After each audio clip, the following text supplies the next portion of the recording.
Dear students, welcome in our channel. इस वीडियो में आप सीखने वाले हैं मध्य प्रदेश में ऐतिहासिक दुर्ग। ये जो टॉपिक है वो आपके एग्ज़ाम के लिए काफ़ी इम्पोर्टेंट है। मध्य प्रदेश से रिलेटेड जो भी एग्ज़ाम्स होती है उसमें 1 से 2 नंबर के क्वेश्चन यहाँ से पूछे जाते हैं। तो आइए इसको हम सीखते हैं। फर्स्ट है यहाँ पर जो ग्वालियर का दुर्ग है वो किसने बनाया था और ये कहाँ पर है। तो जो ग्वालियर का दुर्ग है यानी कि ग्वालियर का जो किला है इसका निर्माण राजा सूरज सेन ने करवाया था। और कब करवाया था राजा सूरज सेन ने इसका निर्माण? तो 8वीं सदी में करवाया था। ठीक है, और इसे हम पूर्व का जिब्राल्ट कहते हैं। क्वेश्चन कई बार एग्जाम में पूछा गया है कि पूर्व का जिब्राल्ट किसे कहा गया है। तो ग्वालियर के दुर्ग को कहा गया है पूर्व का जिब्राल्ट। या फिर यूँ भी पूछ सकते हैं कि किलों का रत्न किसे कहा गया है। तो ग्वालियर के दुर्ग को किलों का रत्न कहा जाता है। अब ये जो ग्वालियर का दुर्ग है यानी कि किला है इसमें 5 दरवाजे हैं। फर्स्ट है यहाँ पर आलमगीर का दरवाज़ा, सेकंड है हिंडोला दरवाज़ा, थर्ड है गुजरी महल दरवाज़ा, फोर्थ है यहाँ पर चतुर्भुज दरवाज़ा, ऐसे फिफ्थ है यहाँ पर हाथी फोड़ दरवाज़ा। आपसे क्वेश्चन पूछ लेंगे कि जो चतुर्भुज दरवाज़ा है वो निम्न में से कौन से किले में पाया जाता है। तो आपको पता होना चाहिए कि वो ग्वालियर दुर्ग में पाया जाता है। इसी टाइप से कोई सा भी इसमें से दे देंगे कि आलमगीर का दरवाज़ा या हिंडोला दरवाज़ा या गुजरी महल दरवाज़ा या फिर हाथी फोड़ जो दरवाज़ा है वो कहाँ पर है। तो ग्वालियर के दुर्ग में। ये ऐसे टॉपिक्स हैं जिनको कि आप बार बार सुन के ईजिली आप इनको लर्न कर सकते हैं। तो आप क्या करना है कि घर में कुछ भी काम करो तब ये जो वीडियो है इसको ऑन करके रख दे, ताकि बार बार जब आप इसको सुनेंगे तो आपको ऐसे ही ये लर्न हो जाएंगी। अब यहाँ पर अगर हम इमारतें देखें तो इमारतों में जो बादल महल है वो भी ग्वालियर के दुर्ग में ही है। इसके अलावा गुजरी महल, सास बहू का मंदिर, चतुर्भुज मंदिर, मानसिंह मंदिर, तेली का मंदिर जो कि सबसे ऊंचा है यहाँ पर, और ये जो तेली का मंदिर है ये द्रविड़ शैली में बना हुआ है। जबकि उत्तर भारत के जितने भी मंदिर है ना ये सभी नागर शैली में बने हुए रहते हैं। तेली का एकमात्र मंदिर ऐसा है जो कि द्रविड़ शैली में बना हुआ है और ये सबसे ऊंचा है, तो इसलिए ये इम्पोर्टेंट है यहाँ पर। इसके बाद नेक्स्ट है यहाँ पर धार का किला। धार के किले के बारे में क्या क्या कहा है यहाँ पर कि इसका जो निर्माण है ना वो मोहम्मद बिन तुगलक ने करवाया था। इसको शॉर्ट में हम MBT भी कहते हैं। क्या कहते हैं? MBT यानी कि मोहम्मद बिन तुगलक। धार के किले का निर्माण किसने करवाया था? तो मोहम्मद बिन तुगलक ने करवाया था। कब करवाया था? तो 1344 ईस्वी में करवाया था। और ये कब इसका निर्माण करवाया था इन्होंने? तो जब दक्षिण भारत पर इन्होंने विजय प्राप्त की थी, यानी दक्षिण में जब विजय प्राप्त की थी तब इन्होंने धार के किले का निर्माण करवाया था।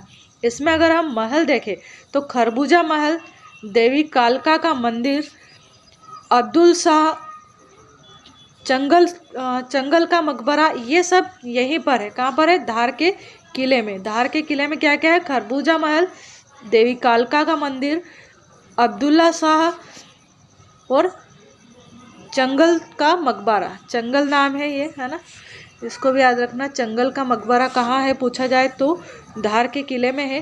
ये खरबूजा महल कई बार पूछा गया है। और देवी कालका का जो मंदिर है ये भी पूछा जाता है कि कहाँ पर है, तो ये धार के किले में है। नेक्स्ट है असीरगढ़ का किला। असीरगढ़ का किला जो है ये मोस्ट IMP है। कहाँ पर है ये?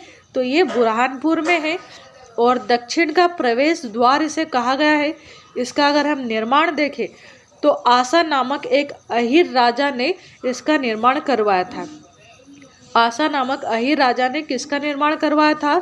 तो असीरगढ़ का जो किला है इसका निर्माण करवाया था। और असीरगढ़ का किला कहाँ पर है? तो ये बुरहानपुर में है। कहाँ पर है? बुरहानपुर में। ऐसे नेक्स्ट है यहाँ पर चंदेरी का किला। जो चंदेरी का किला है ये कहाँ पर है? तो ये अशोकनगर में है और ये बेतवा नदी के किनारे है। अगर आपसे पूछा जाए कि जो चंदेरी का किला है ये कौन सी नदी के किनारे है, तो ये बेतवा नदी के किनारे है। और इसका निर्माण किसने करवाया है? तो इसका निर्माण प्रतिहार राजा कीर्तिपाल ने इसका 11वीं सदी में इसका निर्माण करवाया था। कब करवाया था? प्रतिहार राजा कीर्तिपाल ने इसका निर्माण 11वीं सदी में करवाया था। नेक्स्ट है इमारतें अगर है इसमें हम देखें तो जो इमारतें हैं उसमें है यहाँ पर जौहर कुंड। कौन सा कुंड है यहाँ पर? जौहर कुंड है। इसके अलावा यहाँ पर नौखंडा महल है। आपसे पूछा जाए कि नौखंडा जो महल है वो कहाँ पर है, तो चंदेरी के किले में है। हवा महल कहाँ पर है, तो ये भी चंदेरी के किले में है। बाबर के आक्रमण पर 800 राजपूत रानियों ने जौहर किया था, इसलिए ये जो जौहर का कुंड है ये काफ़ी फेमस है। जब बाबर ने आक्रमण किया था तो 800 जो राजपूत रानियां हैं उन्होंने यहाँ पर जौहर किया था, इसलिए इसका नाम जौहर कुंड रखा गया है। ऐसे जो गिन्नौरगढ़ का किला है, गिन्नौरगढ़ का जो किला है ये कहाँ पर है, तो ये रायसेन में है। और ये गिन्नौरी जो पहाड़ी है ना उसके ऊपर स्थित है। कहाँ पर है ये? गिन्नौरी पहाड़ी पर स्थित है, रायसेन में। नेक्स्ट है, ऐसे ही रायसेन का एक दुर्ग है ना कि रायसेन का किला है और ये रायसेन में ही स्थित है।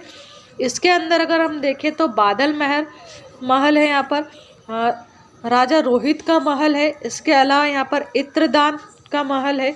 कुएं और बावड़ियों के लिए ये जो रायसेन का दुर्ग है ये ज़्यादा फेमस है। इसे नेक्स्ट देखें, इसमें तो ओरछा का जो दुर्ग है यानी ओरछा का जो किला है वो कहाँ पर है, तो ओरछा दुर्ग टीकमगढ़ में है और ये भी बेतवा नदी के किनारे पर है। कहाँ पर है? बेतवा नदी के किनारे। इसमें अगर हम मंदिर देखें तो यहाँ पर भी एक चतुर्भुज मंदिर है। इसके अलावा रामलला मंदिर, लक्ष्मी नारायण मंदिर भी यहाँ पर स्थित है। ऐसे पूछा जाए रामलला मंदिर किस किले में स्थित है, तो ओरछा के किले में स्थित है और ओरछा का जो किला है वो कहाँ पर है, तो टीकमगढ़ में है। वीर सिंह देव ने 17वीं सदी में इसे बनवाया था। राज मंदिर, जहांगीर मंदिर भी यहाँ पर स्थित है। क्या क्या है यहाँ पर, तो राज मंदिर और जहांगीर मंदिर भी ओरछा में स्थित है। अजयगढ़ का दुर्ग, जो अजयगढ़ का दुर्ग है वो राजा अजयपाल ने बनवाया था और यहाँ पर जो अमन का महल है वो दर्शनीय है। अमन का महल यहाँ पर दर्शनीय है।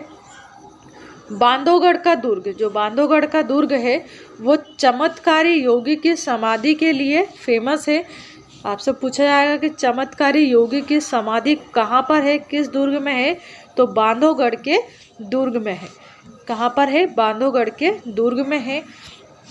और यहाँ पर इसके अलावा क्या है, क्षीर सागर कुंड भी यहाँ पर है। क्या है यहाँ पर? क्षीर सागर कुंड। इसको आप ट्रिक से याद रख सकते हैं कि मान लीजिए एक योगी है, उसको हमने बांध के एक क्षीर सागर के कुंड में बिठा दिया है तो वो चमत्कार करता है। ठीक है, क्या है? एक योगी है, उसको हमने बांध के क्षीर सागर का जो कुंड है उसमें बिठा दिया तो वो चमत्कार करता है। तो बांध के रखा इसलिए उसको याद रख लेंगे कि बांधवगढ़ के दुर्ग से संबंधित है और चमत्कारी योगी है, क्षीर सागर में उसे बिठा के रखा है। तो इस टाइप से हम ट्रिक से इनको याद कर सकते हैं। सभी दुर्ग की अपने हिसाब से आप ट्रिक बना सकते हैं। मंदसौर का जो किला है ये किस नदी के किनारे है, तो मंदसौर का जो किला है वो सिवना नदी के किनारे है और इसे अलाउद्दीन खिलजी ने बनवाया था। जो मंदसौर का किला है वो किसने बनवाया था, तो अलाउद्दीन खिलजी ने बनवाया था और ये सिवना नदी के किनारे पर स्थित है। नेक्स्ट है यहाँ पर नरवर का किला। नरवर का किला भी काफ़ी फेमस है और ये शिवपुरी में है।